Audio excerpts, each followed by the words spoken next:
144 वर्षों के बाद ये महासंयोग कि त्रिवेणी में एक आस्था की डुबकी लगा लेना ही लोगों के जीवन को धन्य कर दे रहा है। लेकिन अगर बात कर ली जाए विपक्ष की, तो विपक्ष ने इस कुंभ को मृत्यु का कुंभ तक कह दिया है। बात कर लेना चाहेंगे भारतीय जनता पार्टी से राज्यसभा सांसद दिनेश शर्मा हमारे साथ मौजूद हैं। दिनेश जी, वो महाकुंभ, वो त्रिवेणी पर आस्था की डुबकी जिसके लिए लोग देश ही नहीं बल्कि विदेशों से भी आ रहे हैं, लेकिन जब बात ये आती है कि वो महाकुंभ नहीं बल्कि मृत्यु का कुंभ बन चुका है, तो क्या कहें? नहीं, विपक्ष तो उपहास उड़ाने में प्रतियोगिता कर रहा है। कभी हमारे उत्तर प्रदेश के एक वरिष्ठ नेता ने वहां की संख्या पूछी, फिर खुद दूसरी जगह पर स्नान करने चले गए, फिर वो तलाश करने लगे कोई दुखद घटना हो। दुखद घटना के बाद में उसको अफवाहों का बाजार गर्म हुआ, लेकिन कुंभ निर्बाध रूप में चलता रहा। और बाद में उसके खर्चे को लेकर व्यंग हुए, और उसके बाद जब देखा कि भीड़ थम नहीं रही है तो संख्या पर बोलना बंद किया। तो उनके एक साथी ने कह दिया कि स्वर्ग हाउसफुल हो गया है। कुंभ को गाली नहीं दे रहे, ये कुंभ को नहीं, सनातन को गाली दे रहे हैं, परंपराओं को गाली दे रहे हैं।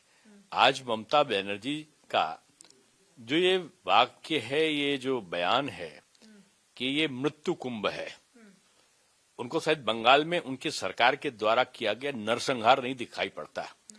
1,500 से ऊपर लोगों की हत्याएं जो सरकार द्वारा प्रायोजित हत्याएं कहलाती थे, लोगों ने आरोप लगाया। बीजेपी के कार्यकर्ताओं की सैकड़ों की मात्रा में हत्याएं हुई, महिलाओं के साथ अत्याचार हुआ, और एक स्थिति ऐसी बनी कि निरपराध लोगों को सांप्रदायिक हिंसा का भी शिकार बनाया गया। उनको वो जो आवरण था वो मृत्यु का पर्याय नहीं बना, और उनको जो एक धार्मिक अनुष्ठान है, लोग स्वेच्छा से आ रहे हैं, जाति भूल गए हैं, अपना एक तरीके से अमीर गरीब का भेद भूल चुके हैं, और ईश्वर में तल्लीन होकर अपनी धार्मिक भावनाओं को पूर्ण करने के लिए आ रहे हों, उनकी भावनाओं को ये चोट पहुंचाना, मैं समझता हूं ये विपक्ष का एक शगुफा हो गया है। दिनेश जी, कुंभ शुरू होने से पहले या कुंभ चल रहा है तब, और कुंभ खत्म हो जाएगा तब भी एक बड़ा मुद्दा विपक्ष के लिए, देश के सबसे बड़े सूबे उत्तर प्रदेश के लिए बनकर तैयार हो गया है। हाँ, विपक्ष को तो चिंता सवार हो गई है कि इतना बड़ा आयोजन जो 54 करोड़ से भी ऊपर लोग स्नान कर चुके हों, वो ये सोच रहे हैं कि इतना बड़ा वो कैसे निर्विघ्न रूप में हो गया। आप ये देखो, केवल ये उपहास उड़ाते रहे, लेकिन एक विपक्ष का भी व्यक्ति नहीं बोल पाया कि वहां गंदगी थी।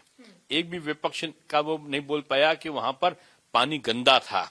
एक भी वो नहीं बोल पाया कि वहां टेंट के लिए साधुओं को सामान उपलब्ध नहीं था, पीने का पानी उपलब्ध नहीं था। ये कोई आरोप नहीं लगा पाया। यानी जो व्यवस्थाओं का वो था कि चारों तरफ सड़कों का जाल बिछा रहा, वो हवाई अड्डे से बेहतर सुविधाएं रेलवे स्टेशन पर दिखाई पड़ी। कई नए जहाज के जो फ्लाइट्स थी उनकी कनेक्टिविटी हवाई अड्डे से की गई, हवाई अड्डे का विस्तार किया गया, कितने नए पुल बनाए गए, कितने चौराहे बनाए गए, कितने एक्सप्रेसवे की कनेक्टिविटी बढ़ी। ये 1.5-2 साल में प्रयागराज का जो स्वरूप था वो बदल गया। जो अगर ये कहते ना कि आपने 7,000 करोड़ रुपए खर्च किए, अरे 80% 1,500 करोड़ रुपए अगर खर्चा हुए होंगे आयोजन में, तो आप समझ लो कि 5500 करोड़ से ऊपर तो इंफ्रास्ट्रक्चर पे खर्चा हुआ है। ये स्थायी रूप में है।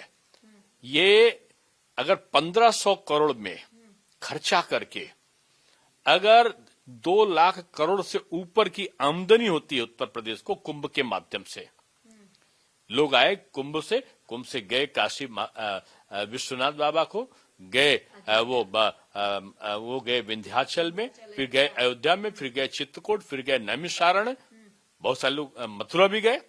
यानी जो धार्मिक पर्यटन का चक्र तैयार किया है योगी जी ने, मैं तो इसीलिए कहता हूं कि वो अब बुलडोजर बाबा नहीं रहे, अब वो अर्थ प्रबंधन बाबा है।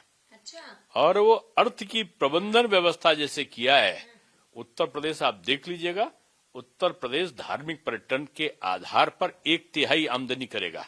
उत्तर प्रदेश का जो ये आपका तैयार होगा जेवर का हवाई अड्डा, वो कुल आय का 1/3 भाग आय जेवर से होगी।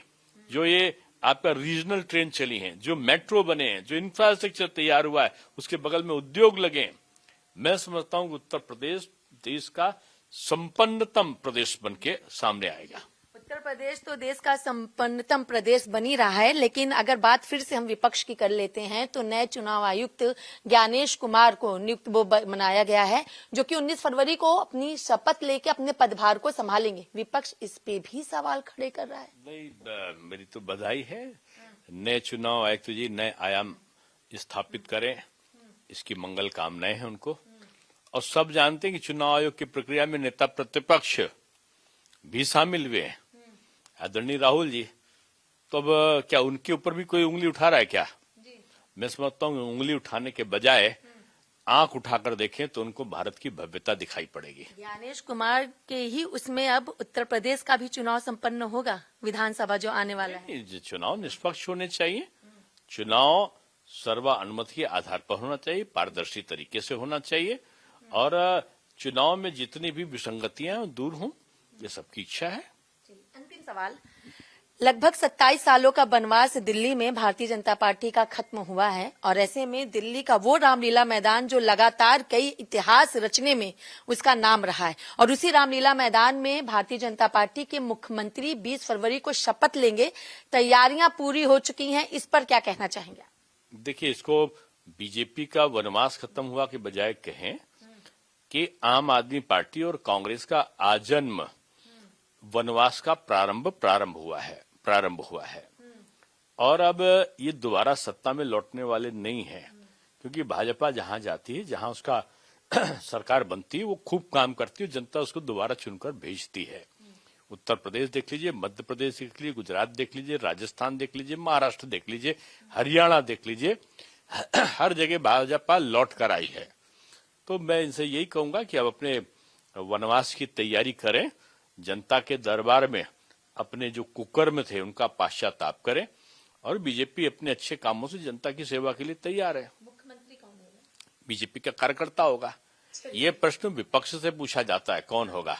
बीजेपी में तो जिस कार्यकर्ता को बैठाल देंगे वही अच्छा सुशासन चलाएगा, क्योंकि बीजेपी एक कैडर बेस्ड पार्टी है, और कैडर बेस्ड पार्टी में पार्टी की नीति रीति सिद्धांत के अनुसार सत्ता का संचालन और संगठन का संचालन होता है। इसलिए जो बन जाएगा वही अच्छा सा नीतियों के अनुसार उसका संचालन करेगा। शपथ ग्रहण होगा, ये तय है, रामलीला मैदान में होगा, ये भी तय है, और कार्यकर्ता बनेगा, ये भी तय है। चलिए, बहुत बहुत शुक्रिया।